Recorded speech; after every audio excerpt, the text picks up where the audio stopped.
at my art as a service.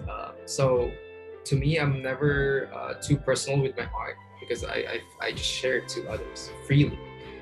Um, and I was like, hey, if I'm so generous with this kind of stuff, maybe I should learn the business side of things and then learn about all this so you can eventually profit as an artist because you want to profit as an artist because like I say, you don't want to be a starving artist. So if you can't profit from your art, then find another a source of income so you could eventually uh, um, fund your art. Because like me, I love my art, whether I get paid for it or not. I'm still gonna do it.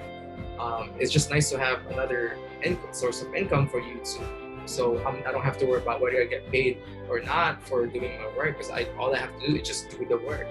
And if you love what you do, like I love what I do, so all I have to do is just put in the work and just be happy every time I have a new work. Oh, cool. And it's less work for me, more positivity for me, more creative energy, I'd say.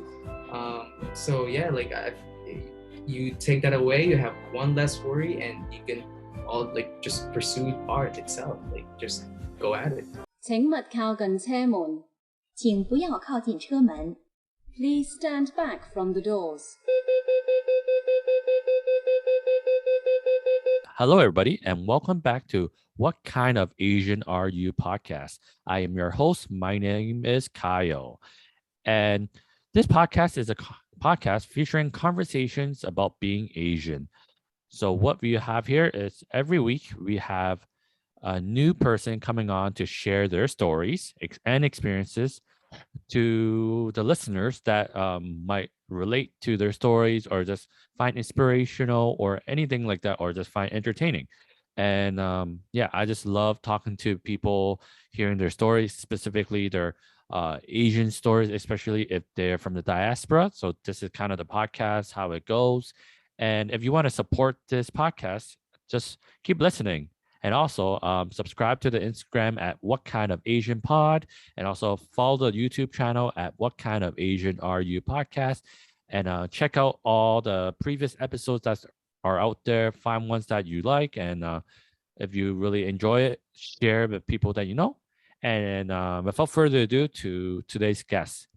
And with today's guest, for my podcast, I like to bring in many types of people, various occupations, various backgrounds, and I try to make sure that I bring in a variety of people that are of different cultural makeup. So I don't want to be like, oh, it's only going to be East Asian focused. I want to bring everyone around and of different occupation. Like I don't want to just focus all on the uh, actors or singers and like that. I want all sorts of creatives and interesting people with stories and projects that they have. So for today's guest, he is actually many things, and we're gonna talk all about it. But his primary kind of thing I find, at least with what we have talked about, is in the arts, in the photography. So he can talk all about that. So here is my guest. He is AJ from New York City right now. Hi AJ, how are you doing today? Hey guys, how's it going? Pretty well. Beautiful day in New York today, so it's been great. Perfect. And I'm very excited to have you on because we've been talking for a little bit already, and finally stars aligned, and now we're here able to share your stories and go explore kind of your background and all that stuff, because you have a lot of different stories I'm sure you're able to tell, because just from our pre-call, it was already pretty interesting. So let's get started with just letting the audience know what kind of Asian are you, and we'll get the ball rolling from there. Awesome. I grew up in the Philippines. I'm Filipino. I moved to America when I was 10 years old. Um, and I actually grew up in South Jersey. So after Philippines, migrated to South Jersey, and now I live in New York. So I've been living in New York for about 4 years now. And yeah. Great. So you moved from the Philippines when you're 10. So did you move with your whole family, or how is that Um, immigration story like? okay. So at 10 years old, I was living with my grandparents, with my grandma. So my parents are separated; they were divorced, and my dad was living in South Jersey, and my mom at the time was a like overseas worker. So she was in China. And then from this is actually a pretty cool story because I love hearing this from my uncle is that my mom and my dad were arguing whether to bring me to America or not because my mom is feeling some type of way. Of course, I'm her son, and at the same time, my dad wants to give me a better future. So I ended up flying here with my dad. So my dad picked me up in the Philippines, and then I moved here in America. And of course, I grew up in like a small town in the Philippines, and like around that area. Well, I guess like, before things around there aren't as like advanced, and then me from there moving to America was like a big shock for me. So yeah, and then I lived with my dad ever since, and then I stayed in America for about a couple years. So ever since then, I'm kind of going back and forth until like recently where I kind of decided to just settle in New York. That's great. So, wow. So it's one of those things where it just kind of happens that you grew up in the Philippines for your formative years, almost like from like beginning to 10 years old. I think you learned a lot and you became at least a huge part of you when to at that point, and then you then moved to America, and then you got another experience, more stories, and all that stuff. So, growing up, how was it like? Where like you mentioned, like growing up in such a small town or a small place in the Philippines, so that you moving to Jersey, where it's not that big, but it's still a world of difference when you're a kid, like starting new Oh in yes, a new absolutely. country and all that stuff. Can you just talk about that experience? I mean, so like coming from the Philippines, like at the time, I could barely speak English. Of course, I was 10 years old. Of course, I was speaking my native language, and then moving here, it was like, how do I communicate with others? And it was a difficult experience for me because I had to actually learn speaking English and being comfortable in speaking the language. And for me as a kid, that was very difficult considering my environment wasn't as exposed to things, and I was kind of just staying in a small town. So being exposed to these wide horizon was just like, whoa, like I actually got like I cried my first year in America. I was actually crying because I wanted to go back home because I'm like, hey, I don't belong here. Like I don't feel like I shouldn't be here. I miss my friends and all that. And for me, it was a difficult experience. Like moving here and having to go through it. And I was at the age where it was like I'm going into my teenage years. So it was a kind of a tricky part and a lot of mixed emotions, I'd say.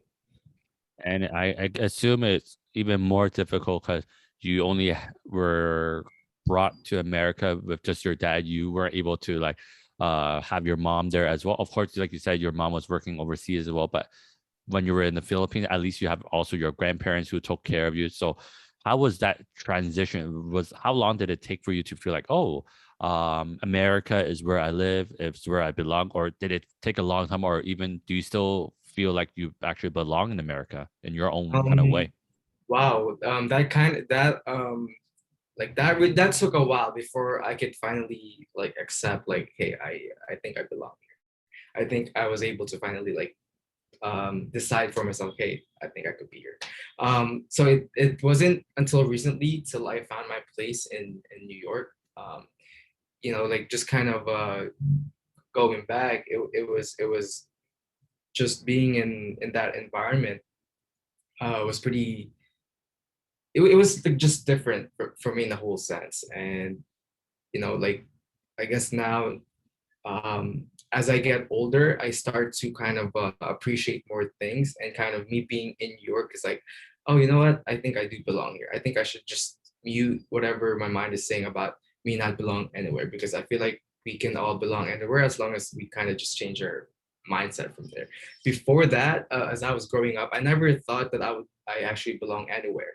As I previously said, like moving from the Philippines and in America, of course it took a while for me to kind of get adjusted into, of course, like you'd have some influences from being in the Philippines, from my native town, and then getting influences from being in America. And then for me, it's like, how do I decide whether, oh, like, am I American enough, or am I Filipino enough, or where do I stand in just being in between two cultures? And And to me, it took me a long time to kind of just have a kind of mindset into looking at that, like, hey, I think it's time for you to belong somewhere, and actually think you do, because I feel like just having that alone, like I think is a very powerful thing.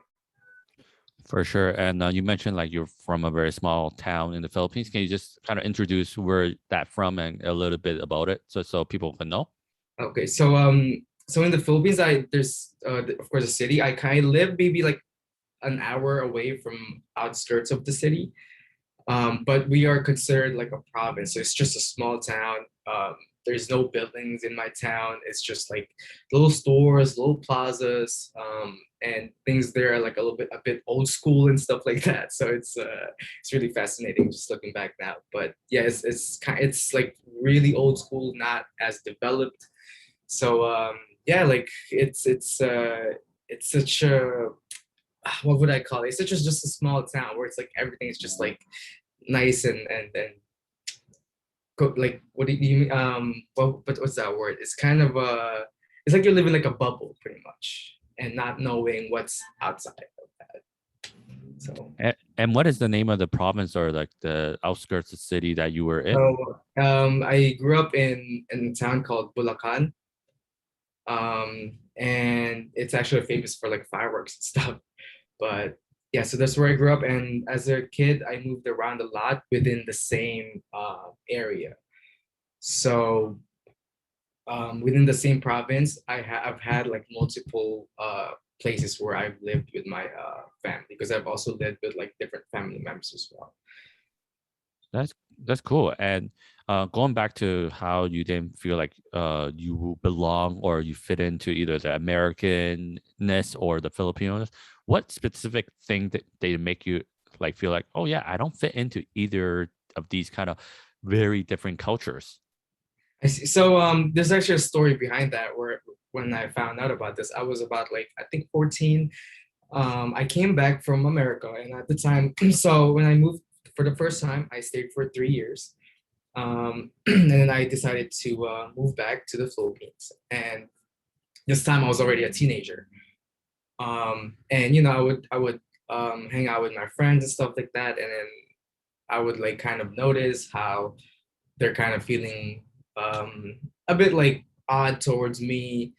And soon I realized like they were they think I'm someone new, because I part of my time were spent growing up in America. And people out here are just kind of like, like very open.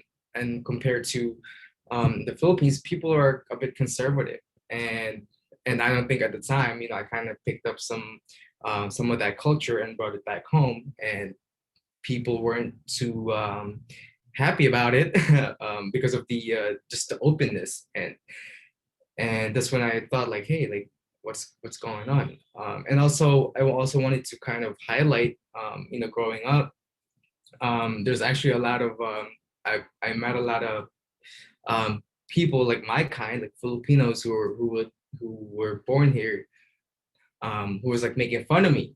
So because they used to call there's this like word like a fob, like if you're fresh out of the boat.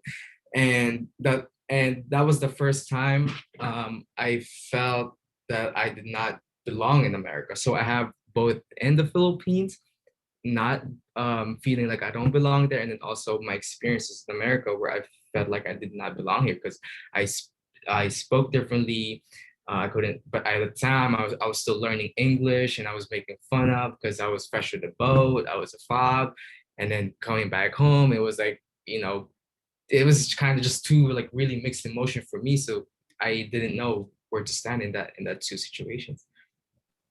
It's interesting you mentioned like that experience because normally for a lot of I guess kids that grew up in the West that had immigrant parents or like they just grew up in America, normally they don't get this your kind of story or your experience that early in life where they can notice, oh, there's something different between me and the people back home. But for you, in 3 years, you already noticed there's a difference, and I think that really impacts a person because you would think 3 years is not a long time for things to really Right. dramatically change. And yet when you go back, it's like, it feels like you don't even know that place anymore, or like they don't see you as who you were 3 years ago when yes, you did change a lot for sure, but like you're still you would think, and you were like, oh, but I'm just the same old AJ from 3 years back. Like, why is there like a kind of almost like a wall per se? If I could put like that emotion to kind of to explain, would that be the case?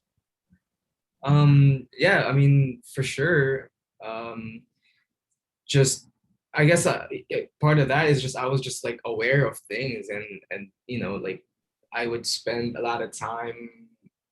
Well, I spent a lot of time by myself growing up too, because I was left alone a lot. So I guess being left alone a lot kind of gives me more of like being present. And as a kid, I think I was very observant, and I'm actually pretty surprised that as a kid, I knew these things, like just like knowing like how come I don't feel like I don't belong here? How come I feel like I don't belong over here? I guess just like as I previously said, it's like it's a lot of mixed emotions that's just like, oh, like where should I supposed to be at? Should I be here? And I couldn't really decide because at the time I didn't know what I want. I was just like I was a kid. So Yeah, for sure. And we talked a lot about how you were like in between both culture. You seemed like you. It seems like you were moving back and forth at times, and with that, like how did that impact on what you decided to do as you are kind of finishing like high school and onto like adult world, I guess, or making choices more on your own? Like what did you end up doing, and did that lead to where you are now in terms of your profession and all that? Can you just speak on that? absolutely. So I spent a lot of years moving back and forth between here because, as I said, like just the feeling of not belonging to anywhere. Although I did try to really, I would spend a ideal amount of time in New York. In America, I'd spend a good amount of time in the Philippines, just trying to figure out like what's there for me. Like I'm also kind of at the same time I'm in the pursuit of my career, so I'm trying to see like where where could I pursue my career even further? Should I come back to where I came from, or should I just embark on this new journey and just pursue what I wanted to do? And you know, and then lately, this when kind of things just kind of was more clear for me is that, hey, I think you are my like just the ancestors for me. I was just kind of brought into the situation, and just me being here is just like, hey, like I think I've made the right decision, and that's how I feel. Like right at this moment, I feel like I am where I need to be. All right, that's great. And so you mentioned in the beginning of like when I asked what kind of Asian are you, you talk about who you are in terms, oh, you're Filipino, your ethnicity and your culture. And oftentimes other people will also talk about like what they do and what they're about. So now can you just go over kind of what's kind of your main passion or what's your creative kind of outlet and all that stuff? Because for my podcast, a lot of times I bring in a lot of interesting people that pursue the creative path, and you're also one of them. So can you just talk about your creative passions and what you do? Awesome. So as a kid, I already loved drawing. Yet when I was in high school, I didn't really know what to do. I thought so in college, I took up fine arts, and I was majoring in advertising. I was majoring in advertising, and before I actually thought the word advertising looked cool when I was in high school. So I actually had two options for my degree. I could either take a management course or a advertising course, which is fine arts. And I was like, hey, this looks fun and sounds pretty. At the time, I was like, hey, it sounds professional. So here, let me take that. So I went into art school, and tell you, when I was in art school, everybody, I'd say I was probably like I'd rank myself the last when it comes to like drawing and like just creativity. I came in there my first year in college, and I could my drawing was just like it was just sucky. And then moving to like as I move forward, like every year, like the art stuff kind of just became more interesting and interesting. So I found most of my interest would be in photography. So I first had my camera when I was a kid. I used to b-boy, so I used to take pictures of me doing freezes. And so that was like the first time I was holding a camera, and I guess I picked that up, and it was kind of reawakened when I got to college because we have photography in college. And I'm like, oh, okay, I can go back to photography. And then in college, me and my buddies, we this is where I'd say this like one of the vital part of my photography career, because when I was in college, me and my buddies, we put up like a business to do events and portrait shoots, and we managed to get a few clients, and then after that we all kind of just split up, did our own thing. And upon graduating from my degree, that's when I went on full time in photography. So I interned with a lot of like great photographers, um, and this is where I was able to like learn the ins and outs of photography, just learning from the best, like from my mentors. Um, and then this when I decided after college, so I took my college to the Philippines, by the way, if I did not mention. Because no student loans. So I went back there and came back here to New York, and I was like, hey, you know what? Let me pursue photography. So that's when I decided to head back to America and like, hey, let's get to this photography. And I didn't start really taking off until I'd say this year. This year was actually the best like year of my photography career ever. I've like 10x my clients from in total from 2015, 2014 to 2020. I was able to do more clients this year than those previous years combined. So it was so, just now like I'm like, hey, like wow, this is a lot of I was just pretty surprised with how it just kind of came about for me. And it's my passion. Like I just love doing it.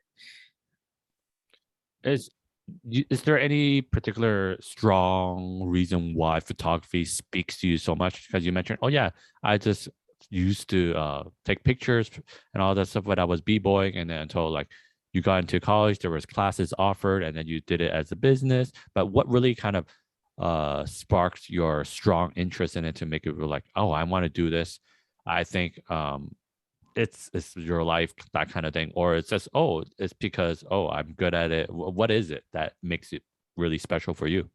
So just going back in college, when we started the business, I think that's when I was like, hey, I think I want to pursue this as a career. And at the time, I looked up to many photographers, and I had like magazines. I would look at photos from like professional photos, fashion, like all like campaigns, lifestyle, all types of photographs I could see in the magazine. I'm like, wow, this is a cool photo. Wow, this is a cool photo. So from there, the whole just the process of like learning photography and being able to execute and kind of just play around with it and build and create with other people was just like, wow, this is so cool. Like back in college, me and my buddies, we used to even scout for models within the campus, and we're like, hey, would you want to model for us? And the whole process was just so fun for me. And I love coloring my photos. I love giving photos a certain look that best fits my subjects, and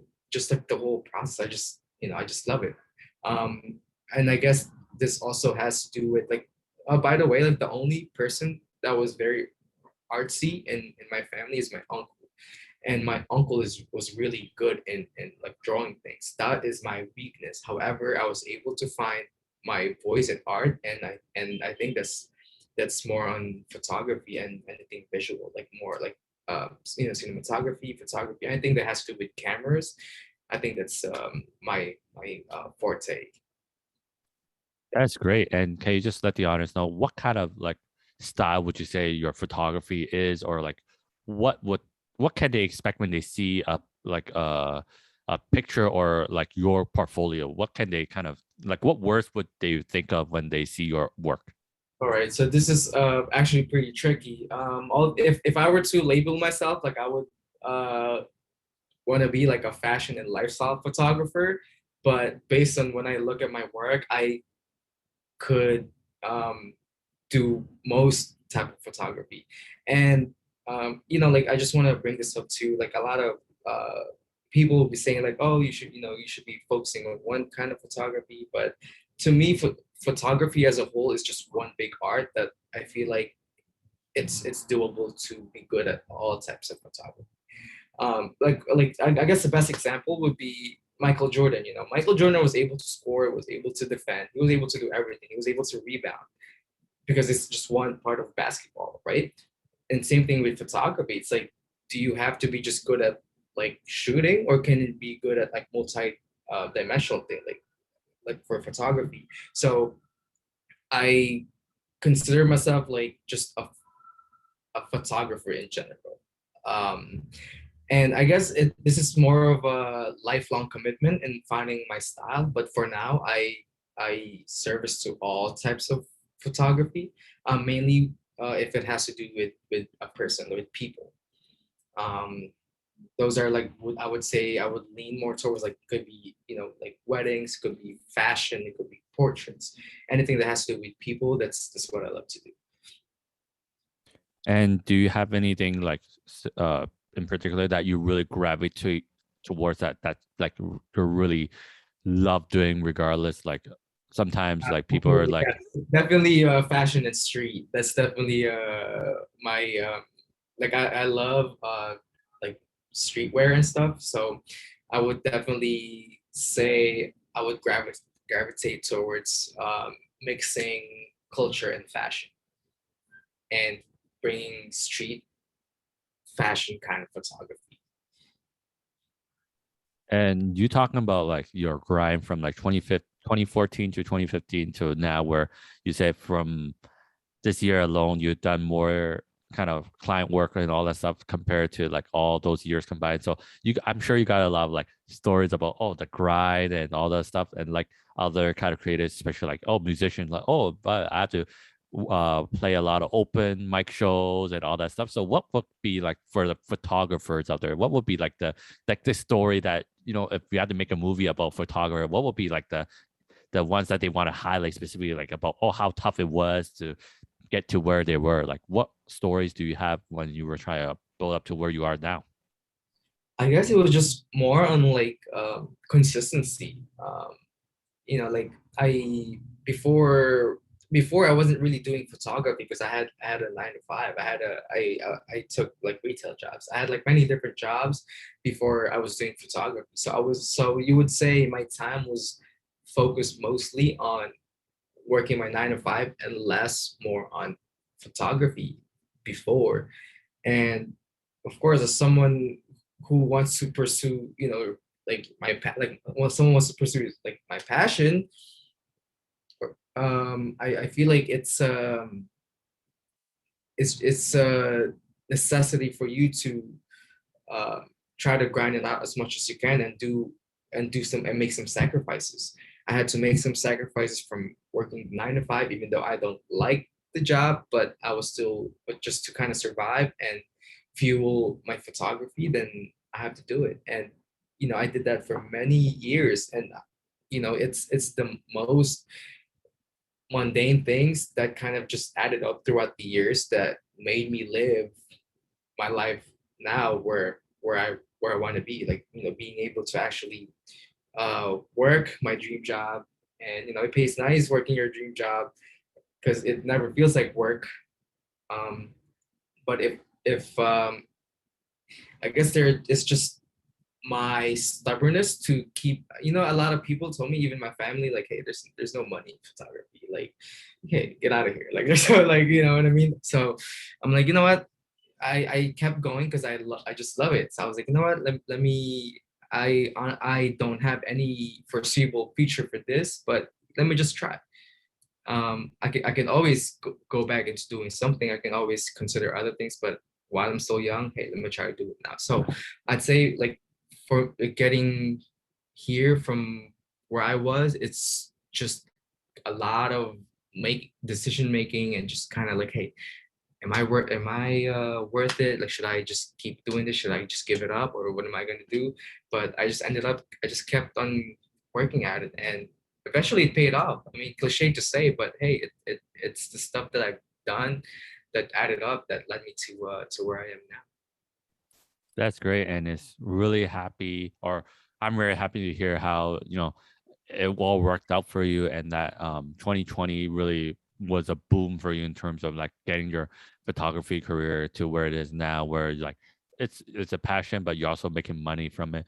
But other than just grinding out all these years, do you have like any kind of looking back, reflecting on like your life and all that stuff, like what do you think specifically you really led to now where you're able to do what you're doing now? Because or there is like a particular event or a spark that caused everything to just happen where you're able to do all these clients in this year that's more than you have ever done in the last kind of 5-6 years? There's like nothing specific, but I guess it was just the decision to, um, I actually came back to New York just last year. It's actually been a year now since I came back, like a year and a few days. And before I came back here, this is like during like or like when things were just like everyone was just quarantined inside their houses. At the time, I was kind of this figure out like, hey, like, yeah, this is you get another shot at pursuing what you want. Now you need to start making moves. What I want to do moving forward, whether there's COVID-19 or not. And I was like, you know what? Let me uh, just go all out and see, like really just going like 100% at it and see where it takes me. I was like, if the world is gonna stop for COVID and this was gonna happen, then I might as well, just risk it all and try to just use this. I'd say this is a great opportunity. Um, During this time when I made the decision because I was like, hey, um, just because of many different factors. But um, the point is that I wanted to just change my life and just kind of, there was no more stalling. There's no more trying to figure out what to do. It's just it's just binaries. Either I'm doing it or not. So when I made that decision to fly back to New York, I was like, hey, I'm just gonna boom, go all out. And I did. And it was just that decision alone that kind of, as I said, it's just so many things that added up that kind of just brought me to where I wanted to be. And it's amazing. It's been great. That's great, and I'm happy to hear that. And it seemed like where you are now is a result of course, hard work and just believing in yourself and just going all out.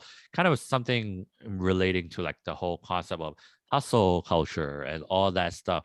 So, but then through our conversation previously, we kind of talk about hustle culture, how we see it, and I feel like what you have told me previously kind of differ from how you kind of approach uh uh into building your brand and your business now. Can you just talk about for you, like what is hustle culture for you, and how do you see like the general idea of it? Do you like it, or do you have any critiques of it? The hustle culture. So I didn't get to just to kind of give you a little background on the hustle culture. So so after college, when I first moved back to New York, um, I actually found this guy online, and his name is Gary Vee. He's an entrepreneur, and I came across one of his videos, and at the time I was like, hey, I just finished college. What am I gonna do? Like, I want to get into I want to make money, like. So I was in New York. I was just one time scrolling through my phone. There was this guy just kind of shouting at you like, what are you doing 24? Like, what are you doing for like 24 hours in a day? How are you breaking it up? Like, are you getting 6 hours of sleep, 7, 8, or whatever? Like, how many times are you putting in at work? 16 hours. And I was like, oh wow, who's this guy? Like, this guy is all about like working. At the time, my general idea of hustle culture was very technical. Like, hey, you put in 12 hours, you put in 8 hours, you put in 16 hours, then you make this much, right? Like, it's very calculated. And I believed that for so many years. And that was probably, I'd say, the wrong formula that I followed for me. And it just wasn't the right approach. And I feel like a lot of people miss out on this part is because once you start getting too tech, because like sometimes you have to take some risks that are not measured.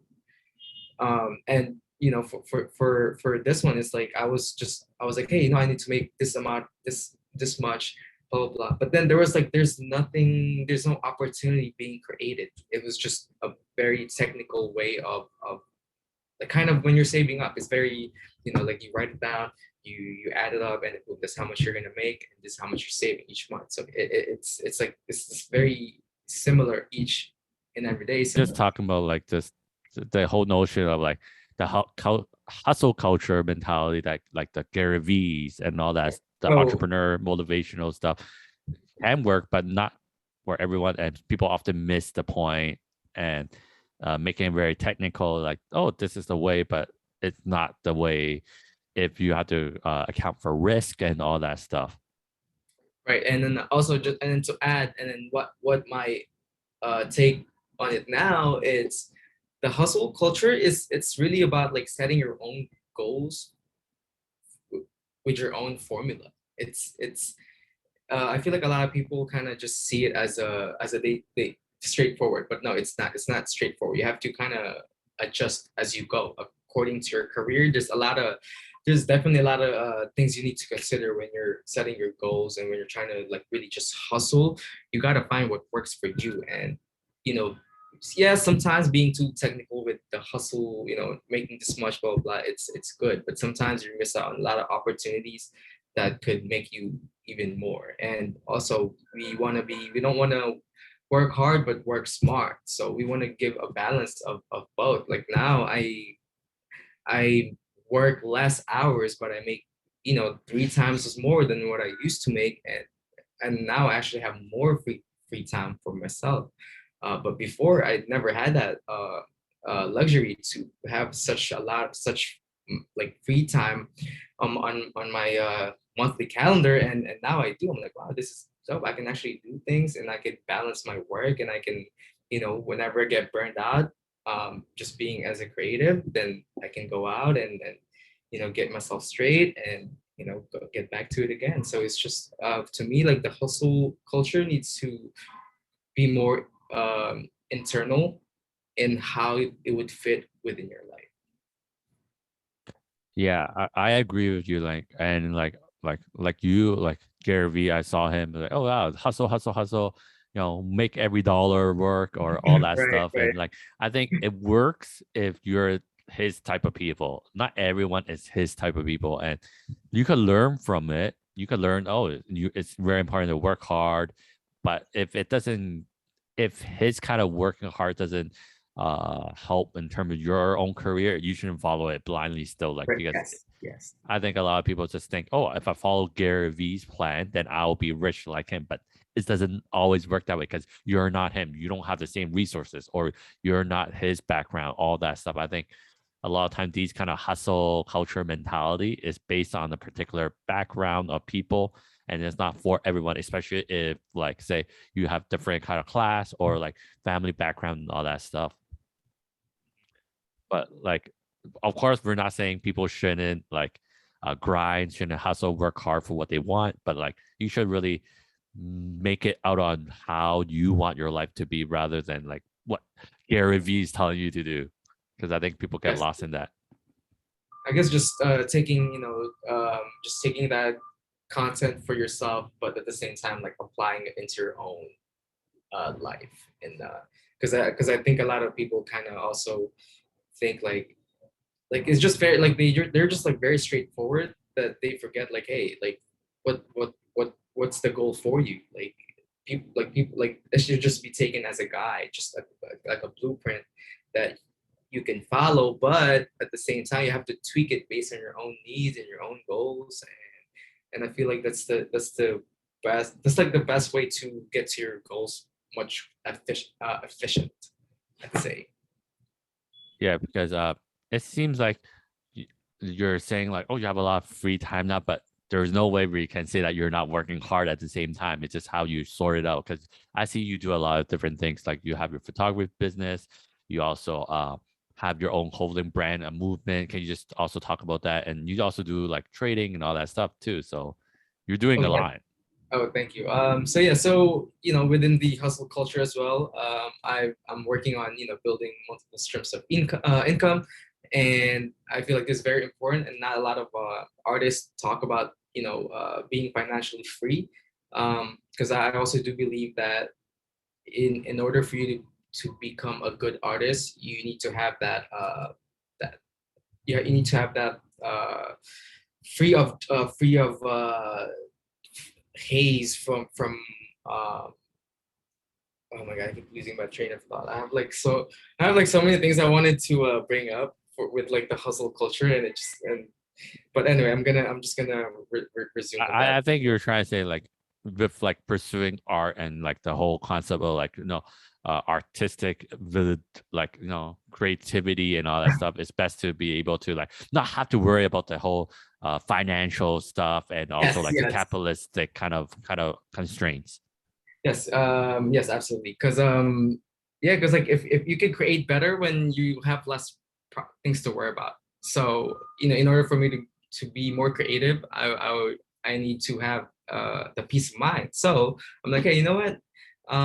Let me start building my wealth. So eventually, moving forward, when I have my family, I don't, because we get this like cliche, a starving artist, um, and I don't, and I feel like it's such a it's not a good thing to say to artists like, hey, like are we always gonna, like, it's such a stereotype, like are we always gonna be like a starving artist? No, like that's why like I got into trading and got into building my brand, my clothing brand and movement, is because so this brand I'm doing right now is actually for other artists as well. I'm building sort of like a creative hub where people can kind of connect. It's going to be like a community of artists who can help together grow, and just kind of help other artists as well to grow as an artist. So it's kind of like just kind of helping other artists out and giving them inspiration, some motivation to pursue this creative life, because I'm also an artist who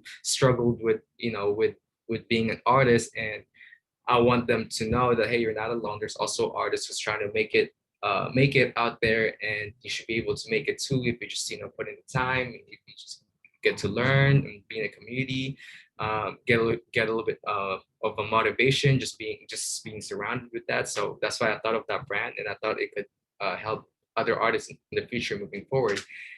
So things are definitely cooking up for that. That's what I'm kind of also been working on, and I'm also doing trading. I'm trying to get better each day, because eventually I do want to start teaching others how to trade, because trading is such a powerful tool for artists to have another source of income. And as I said, if you have less problems, less worry, you can be more creative. And like you never know, like your work might just 10x, and then someone might discover you, and then boom, that's your there you go. Like you only need to get like lucky in life one time, and the rest would follow. And I truly believe that. For so, sure. so yeah. And yeah, for sure. And talking about the whole kind of concept of money and art and stuff, I think at least how I see it is a lot of artists are really good at what they do artistically, but often don't have like the brain or mindset of thinking about money and all that stuff. But for you, you're more like, I am good at my art, but I also want to focus on the business side. But a lot of times I feel like a lot of artists are stubborn. It's like, I'm only gonna care about my art. I don't want to be like the businessman. How do you kind of like talk to people like that though? Like where like they have such like high regard for their own art, and they don't want to be like, oh, I don't want to make it very commercial. Even like I'm not gonna do anything money wise to make sure that I could do my art. That kind of people. I see. I guess it just I mean, for that kind of people, I guess if they do care about their art, then be it, right? But this is an opportunity for you to learn the business side of things, and also be able to share your work, and also be profitable, because like I look at my art as a service. So to me, I'm never too personal with my art, because I just share it to others freely. Um, and I was like, hey, if I'm so generous with this kind of stuff, maybe I should I should learn the business side of things and then learn about all this, so you could eventually profit as an artist, because you want to profit as an artist, because like I say, you don't want to be a starving artist. So if you can't profit from your art, then find another source of income so you could eventually uh, fund your art. Because like me, I love my art, whether I get paid for it or not. I'm still gonna do it. It's just nice to have another source of income for you to, so I don't have to worry about whether I get paid or not for doing my work, because all I have to do is just do the work. And if you love what you do, like I love what I do, so all I have to do is just put in the work and just be happy every time I have a new work. Oh, cool, cool, cool, and it's less work for me, more positivity for me, more creative energy, I'd say. So yeah, like you take that away, you have one less worry, and you can all like just pursue art itself, like just go at it. Yeah, essentially, just don't be a starving artist so that you can get your art out there to everyone that you want to get it out there for. I think that's a good way of looking at, like, oh, I need to make money so that you can fund your art, regardless if your art making the money or you have other incomes through trading or doing any other kind of stuff not related to art. I think that should be the approach for a lot of like artists that are coming out that wants to make it where they do art for the rest of their life, but at the same time won't have to deal with the whole kind of, oh, I'm gonna starve, I don't know the next paycheck, that kind of thing. I think that's often too cliche, at least back like 10-15 years, it's always like that. Yeah, and I've also, like, I've read some books. Like there are like a lot of artists, and this is based on history, right? Like there's a lot of artists that like really had like low net worth, and I'm like, hey, I don't want to be that kind of artist. I want to be a successful artist. Um, and just looking back in history, I'm like, hey, there's so many good artists, but how come like they could have been more famous or made more money, but they didn't. So I'm just kind of learning from history, from artists before me. What did they do wrong? What can I do better? And that's what I'm heading to. That's my outlook and just my career, and how I approach my art and business, and art and business. That's great. And I'm always happy to hear like creative that not only is doing great like in her creativity, but also looking out for like the financial side, the business side. Cause I think, again, it's a cliche of like, oh, artists, creative, only care about the art and creative, never about like the business, not being smart with money. And I hope that more creatives are able to learn from both sides, be great at what they do, and also be good with the money side so that their art can last as long as they do. Because sometimes if you can't make the money, then you just quit on what you love the most eventually. Yep. And another thing I want to ask you about is because you do this a lot, at least I see on your shows, where you do a lot of wedding photography, especially in terms of capturing the moments for engagement, which I find really interesting because when I think about like these engagement photos, or it's often very like surprise, but we all know that it's all planned out. But from like a photography or photographer perspective of dealing with these kind of projects, how do you go upon it? Like I'm always so like curious, like how do you make it work? Like what is the thought process or like the process of getting it done? I just kind of for my engagements and proposals, it's just kind of anticipating the moment. Like and I've seen it so much. It's like, oh, in the next second, I know he's gonna come down on his knees.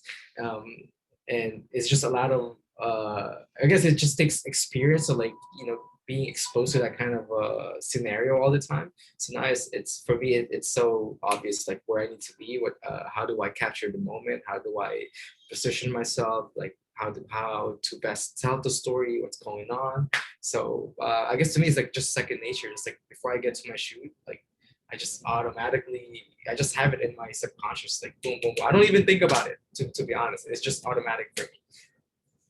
Well, and I guess my question is most part of the job for you as the photographer is make sure you just don't get caught as before they kind of pop the question. Is that kind of a big thing too? Because I could imagine like, oh, if they could see it, then it's like, oh no, then they kind of anticipate something and then can't get the Oh, most natural thing. Do you have any for funny that, stories about so that? yeah, so before, like usually for proposals, before they hit me up, I would tell the groom, be like, hey, when you're ready, scratch your head. So that's my cue to all right, I'll text him back like, hey, all right, this is what you need to do. Once you see, let's meet at this location. So once you see me, just nod, and then when you're ready to propose, sorry, it's not scratch your head, they scratch your ear. So they have to scratch the back of the ear before they come down. And I'm like, oh, okay, now we're ready. So from there, I just kind of boom, just capture the moment, and then that's it. Hopefully, they remember to scratch their ear. Yeah. Sometimes they get too nervous, right? Oh my Has God, there ever I been actually have cases? a funny, sorry for interrupting, but I have a funny story with that. There's this guy, it was the quickest proposal I've ever done in my life. Like as soon as this guy saw me, he did not do anything I said. He saw me, the next second he was down on his knees already. And I'm like, and then oh my God, and his fiance or his girlfriend then was just like, what the heck? Like, what are you doing? Like, because it was so fast. It was just so funny because like like the way that he did it, like it was like one of those like moments where you had to be there. Was like as soon as he saw me, turned around and went down to the zoo. I'm like, oh my goodness, there was no preparation. It was just like boom, boom, boom. That's it. So I just thought it Wow. was like I'd share it. And I've seen you do a lot of these engagement or like proposal kind of photo shoots because it's all on your Instagram and stuff. So you have done so many. What would you say would be this type of situation or scenario that works best for like proposal picture if they want like really good moments or like really nice pictures that makes it easy for you to do it for them? Like, do you have any recommendations per se? Yeah, so usually for like photo shoots, most of them get really like stiff. So the photos just look unnatural. So I'll be like, hey guys, pretend I'm not here and just enjoy your moment. Um, and I would tell them like, hey, like if there's something that I see that I can post you guys, like just basic poses, I'll let you guys know. But for the most part, you guys enjoy this your moment, and I'm just gonna tell your story through behind the scenes. I like to work like that just so they're not always, because like when you're someone standing in front of the camera, you're always thinking like, oh, how should I pose, blah blah blah. But when you're just kind of enjoying the moment, that's the best time to capture couples, or especially newlyweds, or I mean, I'm just recently engaged. That's when like the emotions are just so high, and that's like the best time to capture what like they're feeling and stuff like that. So I thought that was really like beautiful, by the way. That's pretty cool. For sure. That's very interesting. I have so many questions now. Like now that I'm talking about these proposals, like what if like they have everything perfectly set, but that Mother Nature or like things they can't kind of control is in the way. What do you do? And what are they like that freaking out and stuff? Like how do you navigate those kind of situations? So my personality, I'm kind of more of like the in the moment kind of guy. So I also had a client who, so there was a storm this day, mind you, it was like 5, 6 p.m. And he said, would it be okay with you if rain or shine, we still go? I'm like, I'm all for it. So it was actually I think I posted this on my Instagram, but as it was happening, it was raining, and I'm like, you know what? This is actually pretty cool. I've never done a shoot while it's raining. Like it was really raining hard. I could risk my camera on here, but I'm like, you know what? This is cool. This should be captured. This should be, this moment should be in camera, should be taken. And yeah, and then the photos came out super nice, and it was so cool. But just like I said, like I'm just on the go. Like if I think it's cool, it's a cool thing to do, then hey, let's do it. That's amazing. And yeah, I find proposal like photos that you see on Instagram always so interesting because there's always a story and like it's always like the spur of the moment where you can see like the woman when she first sees the ring and all that stuff, like that kind of smile, that kind of look is kind of really hard to get and like really special. So it's really cool that you do those, and like I see it often on your feed and you're like, wow, it's so cool. And we've been having a really great conversation. I really like what we have talked about so far. Can you Thank you so just much for having Yeah, me. thank you. Can you just let the audience know where they could find your work and follow you and all that stuff? Okay, you guys can follow me at www.ajtalentino.com or my Instagram at AJTalentinoNYC, or I've recently made TikTok at the AJ Talentino, and And my I think that's about it. I think that should yeah, be it. and what can we expect on your TikTok? Because I could see you putting up different content, but what are you really putting up there? Well, TikTok, I thought of putting up like content, how to build content and stuff like that, but I think I would put more of the cool things that I do, like probably do some tutorials for trading, or like I guess just more of like my lifestyle. I want to show off my lifestyle and how people could learn from that. I want TikTok to be more of me because my Instagram is already curated, so I want like TikTok for public to, if kind of just like get a feel of who I am and also learn from what I'm doing. So I think that would be cool. So yeah. That'd be great. So people should be on the lookout for AJ's TikToks. Maybe I'll go on your For You page and go viral and all that stuff. Hopefully, yeah.